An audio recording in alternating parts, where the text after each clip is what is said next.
So, you've probably noticed by now that awakening is nothing like you thought it would be. It's nothing like you were led to believe it would be or that you had hoped it would be. Awakening is not that cookie cutter experience of enlightenment where we suddenly feel blissful and happy all the time, where our mind is clear and at ease, where we can read other people's thoughts and we feel at one with the universe.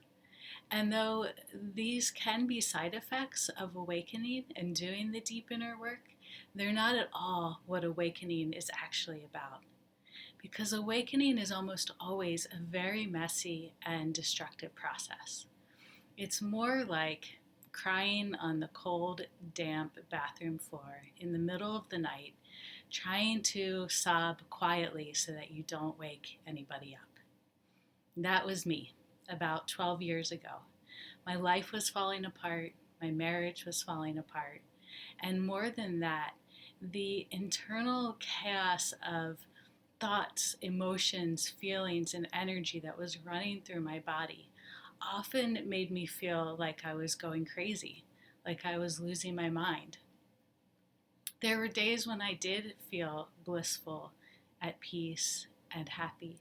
And there were many days, when I felt like I was dying or dead. And there were days when I was in such an altered state of consciousness that I could barely function.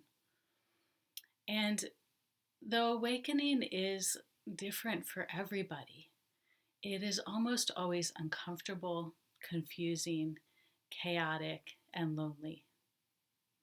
If this is starting to sound familiar, then I'd like to invite you to join me for Rebirth of the Soul, a comprehensive spiritual mentorship program designed to help you move through the challenges of awakening and egoic death in a graceful and powerful way.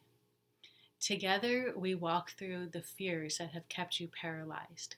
We peel back the layers of the ego and the layers of illusion that have kept you separated from yourself. And we move from that place of stagnation and death into a place of power and purpose. We do this using the system of resonance, based on my years as a sound healer and on the knowledge that everything in the universe is in vibration, each having its own unique resonant frequency. And when we are sick, when we're struggling with disease, when we're in pain, or dealing with stress and depression, some part of us has gone out of tune. And in order to heal, we need to shift the vibration in that area of the body and return to our resonant frequency.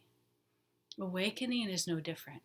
Experiencing trauma, living in a toxic environment, absorbing the destructive and limiting programs of our culture and of our upbringing causes us to go out of tune, to lower our vibration, and to disconnect from our resonant frequency. But as we do this deep work, as we go through this process, we begin to hear that vibration again. We're able to reconnect with our unique frequency, and when we do, our entire life changes. And this subtle shift ripples out to every area of our life and even affects the people around us. Recently, one of my students reported that as she began to change, her kids began to change too, and the energy in the house has shifted completely. I often get asked by people who are overwhelmed by this process of awakening if they can go back to their old life, if they can go back to sleep. And even though they usually know that they can't and probably wouldn't want to if they could, it's a soothing thought in the moment because there is no going back. We can either stagnate and stay stuck, or we can move forward and thrive.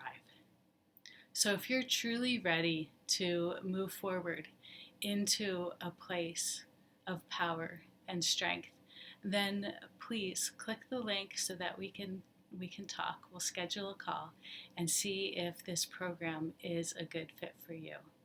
Looking forward to connecting with you all, sending you all so much love, and I'll see you inside.